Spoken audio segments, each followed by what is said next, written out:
ప్రభువైన యేసుక్రీస్తు వారి పరిశుద్ధ నామంలో అందరికీ శుభోదయం. ఈరోజు దేవుని వాగ్దానం. ప్రభువా, తరతరముల నుండి మాకు నివాస స్థలము నీవే.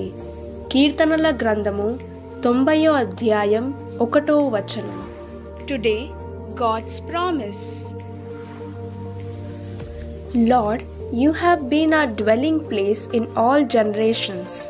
Psalms chapter 90 verse 1. आज परमेश्वर का वादा. हे प्रभु, तू पीढ़ी से पीढ़ी तक हमारे लिए दाम बना है. भजन संहिता 90వ అధ్యాయ 1వ వచనం. తండ్రి కుమార పరిశుద్ధాత్మ నామమున ఈ దినపు వాగ్దానం నీ పట్ల నెరవేరునుగాక. ఆమేన్, ఆమేన్, ఆమేన్. God bless you. God be with you all.